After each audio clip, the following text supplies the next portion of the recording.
Welcome to Vietnam War Exposed, where we uncover the hidden tactical differences that determined life and death in the jungle. In the chaotic theater of the Vietnam War, man's best friend played a critical role, serving as the eyes and ears. However, the survival rates between American and Australian dog handlers tell a shocking story of two vastly different military doctrines. While American handlers suffered a 50% casualty rate, their Australian counterparts achieved a staggering 100% survival record. This statistical anomaly was not a matter of luck, but the direct result of how each nation viewed their canine assets. To understand this disparity, we must dive deep into the fundamental differences in training, deployment, and tactical philosophy employed. The United States military approached the use of combat tracker dogs with a philosophy focused on aggression, speed, and firepower. For the American commanders, these dogs were seen primarily as force multipliers, designed to locate the enemy for immediate engagement. This aggressive doctrine placed the dog and handler right at the front, known as walking point, the most dangerous position. Being on point meant you were the first target for snipers and the first to trigger any hidden booby traps. The enemy quickly learned that eliminating the dog handler effectively blinded the entire patrol, making them a high-priority target. In stark contrast, the Australians arrived in Vietnam with a completely different mindset. Forged in the jungles of Malaya, their experience in the Malayan emergency had taught them that the jungle was not a place to rush through blindly. For the Australians, the dog was an intelligence asset, a sensitive instrument used to gather information rather than a weapon. They valued the ability to detect the enemy before contact was made, prioritizing survival and tactical advantage over brute force. This philosophy dictated their formation. The Australian handler never walked point, but stayed protected within the body of the patrol. The American strategy of search and destroy demanded covering large areas of ground quickly to flush out the elusive enemy. Speed was considered essential. But in the treacherous environment of Vietnam, speed often came at the cost of situational awareness.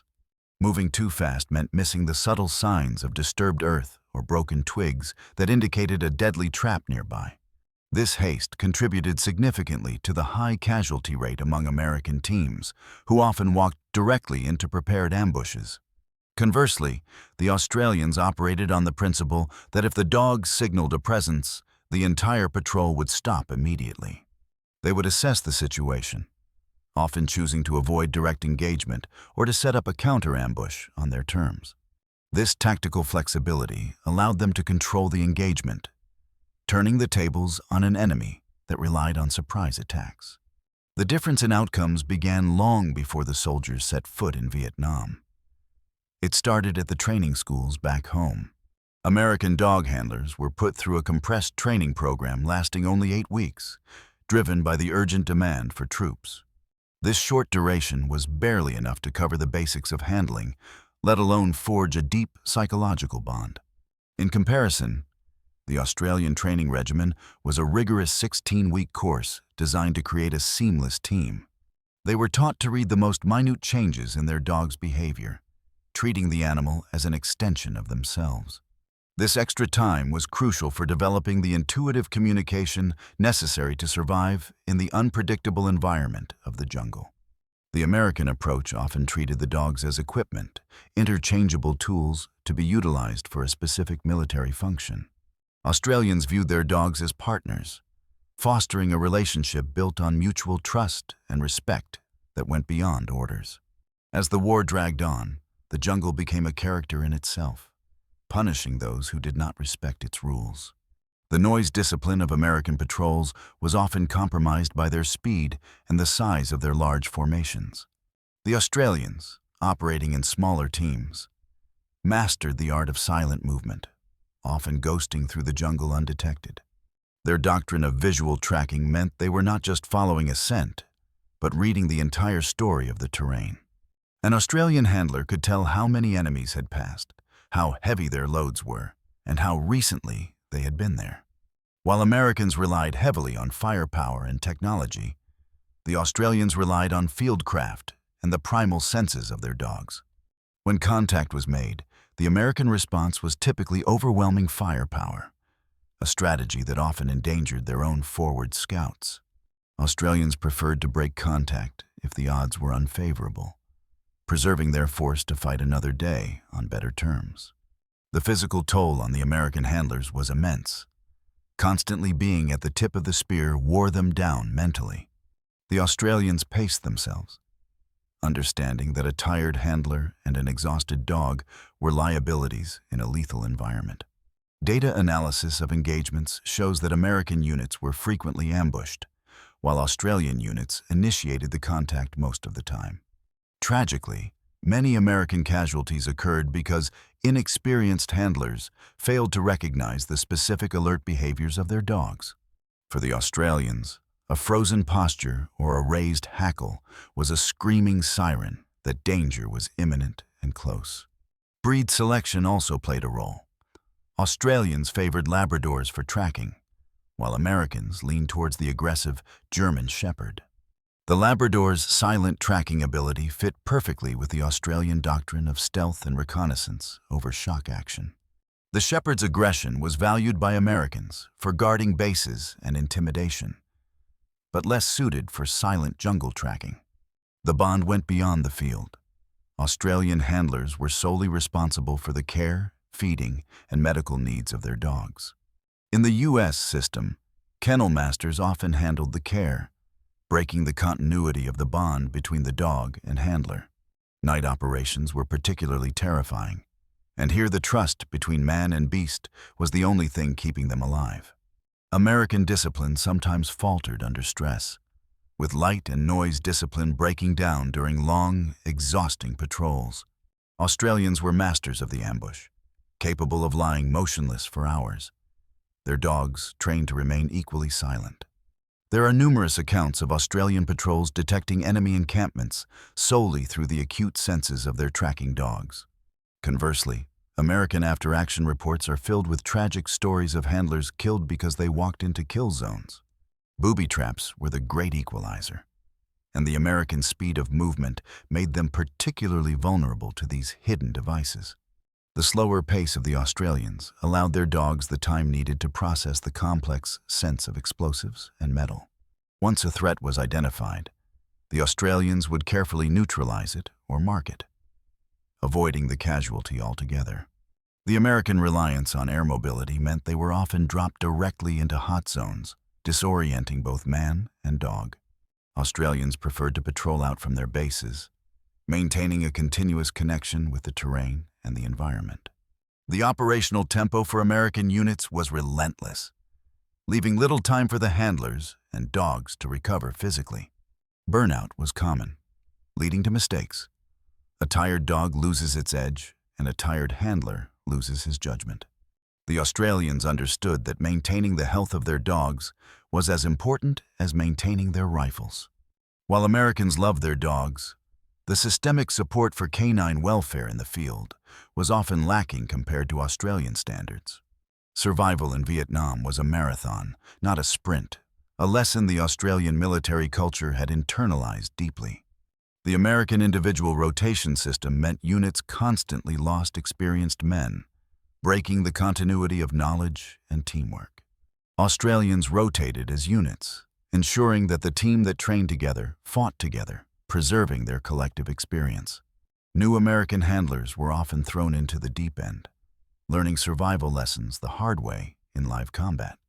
Australian mentorship was strong, with veterans passing down the subtle arts of jungle warfare to the newer generation.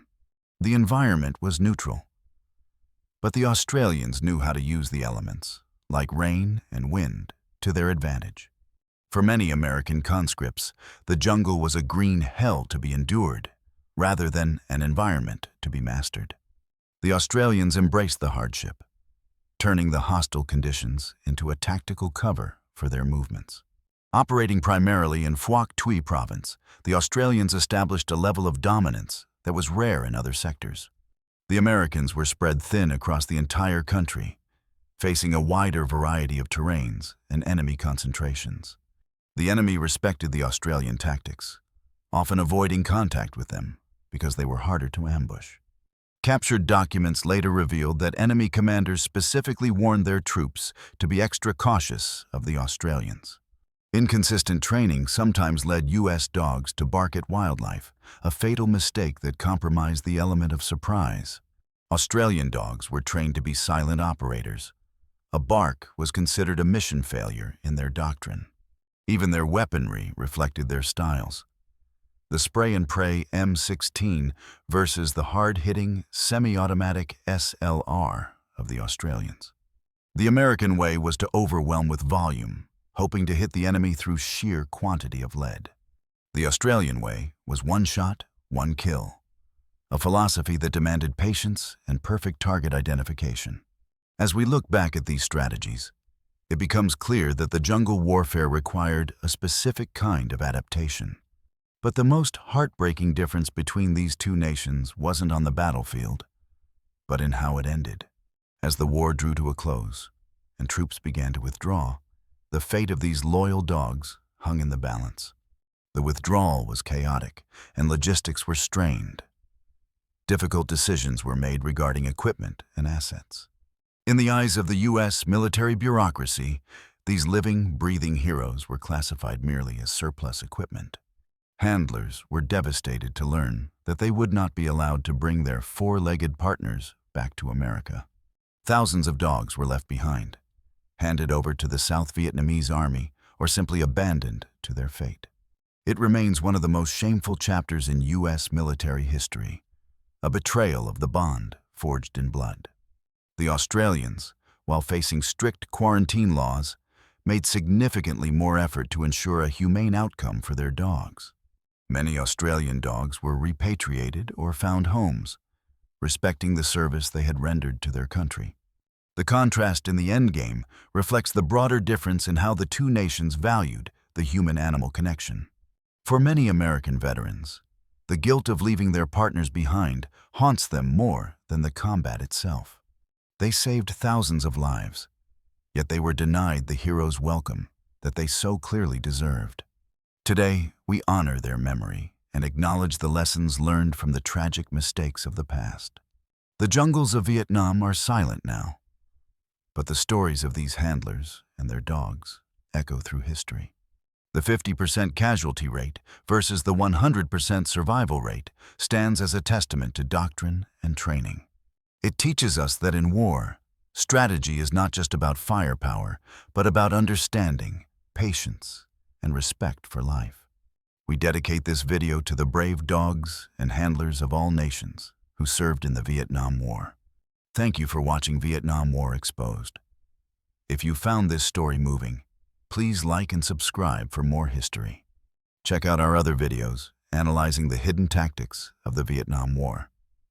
See you in the next episode. Let's take a closer look at why the German Shepherd was the breed of choice for the American military. Their bite force and natural aggression made them formidable psychological weapons against enemy combatants in close quarters. Labradors, favored by Australians, were excellent swimmers and had a calmer demeanor suited for long, stealthy patrols. Medical care in the field was a challenge. Heat exhaustion and tropical diseases were constant threats to the dogs. Parasites like leeches and ticks were a nightmare, requiring daily grooming sessions that strengthened the handler's bond. Sometimes, in the haste of the American war machine, the preventative care for the animals was overlooked or rushed. The Australian routine included strict hygiene protocols for the dogs. Knowing a lame dog meant a vulnerable patrol. Diet was another factor. Maintaining a dog's weight in the intense heat required careful monitoring of their caloric intake. Water was liquid gold. Handlers often shared their own limited rations to ensure their partners stayed hydrated and alert. When dogs were wounded, getting them medevaced was often difficult, as human casualties always took priority on helicopters. There are stories of handlers refusing to leave their wounded dogs, forcing pilots to take both or neither. Veterinary corps worked miracles, but the logistics of war often meant help came too late for many animals. The Claymore mine was a devastating weapon. and dogs were often the only warning a patrol had before detonation. A dog's nose could detect the scent of the explosive charge or the human scent on the wire itself. Punji pits were another terror. Dogs could smell the rot and infection associated with these traps, warning their handlers. Tunnel entrances were masterfully hidden, but the flow of air and scent from underground could not fool a dog. While tunnel rats went in alone, the dogs were often the ones who found the doors to that underground world. The stress of reading the dog was constant. A misinterpretation could mean walking the whole team into an ambush. Australian small unit tactics relied on the autonomy of the handler to make decisions based on what the dog sensed. American handlers often had less autonomy, bound by rigid orders from officers who were not seeing what the dog saw. The reliance on heavy support like napalm was a double-edged sword, destroying the very trails the dogs were tracking. The deafening noise of modern warfare was terrifying for animals with sensitive hearing, causing stress and combat fatigue. Handlers had to be psychologists as well, keeping their dogs calm and focused amidst the cacophony of battle. In the mangrove swamps, the conditions were even worse, with saltwater sores and difficult footing challenging the teams.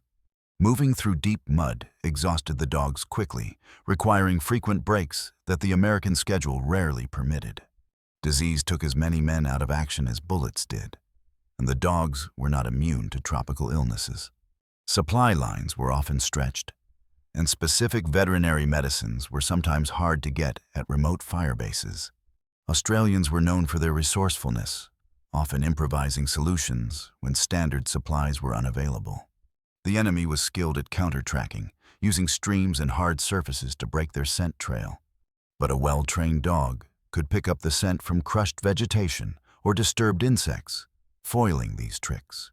Under the cover of darkness, the bond between man and dog was the only thing standing between life and death.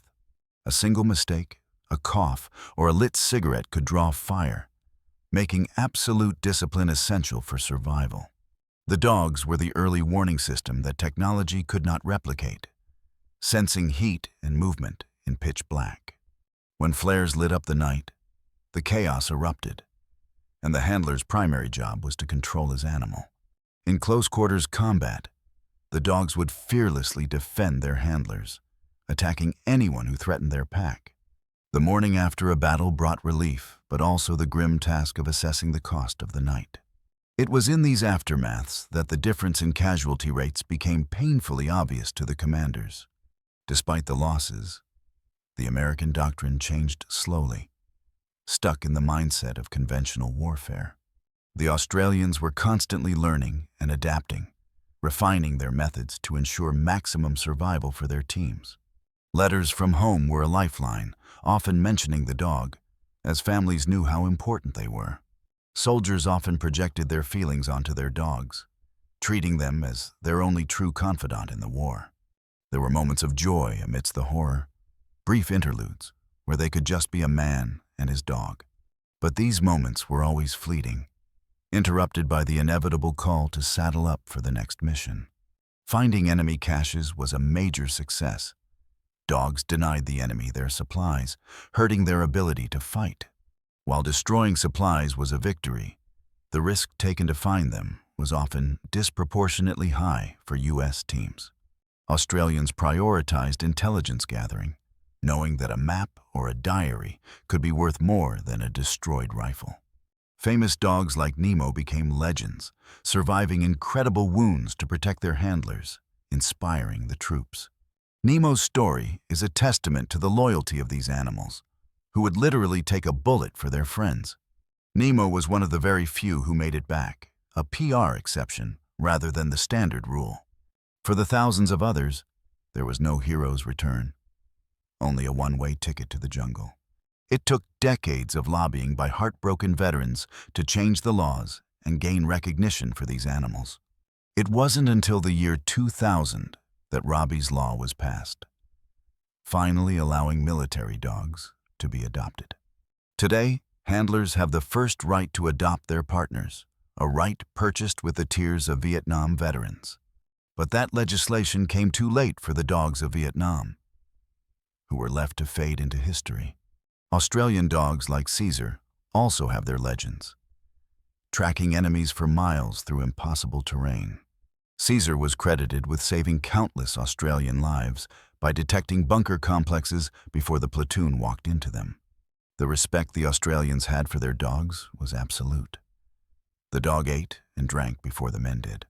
Rubber plantations were dangerous killing zones, the rows of trees creating long lines of sight for snipers. Dogs were even known to detect snipers hiding in the canopy, sensing their scent drifting down. The Australian reaction drill was immediate and overwhelming, neutralizing the threat once the dog identified it. Without a dog, or with a confused dog, American units could be pinned down for hours by a single sniper. Wind direction was critical. A handler had to constantly monitor the wind to know if the dog could smell ahead. Australians were obsessive about wind, often changing their patrol route to ensure they were always downwind of the enemy. Tactical errors like patrolling with the wind at your back negated the dog's advantage and announced your arrival. Combat stress affected dogs too.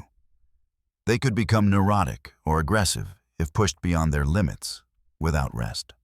Australians made sure to give their dogs playtime to decompress, maintaining their mental health for the long haul. Handlers were often a breed apart, socially isolated from the rest of the platoon because of their unique responsibility. This isolation only strengthened the bond, creating a two-man team that functioned as a single organism.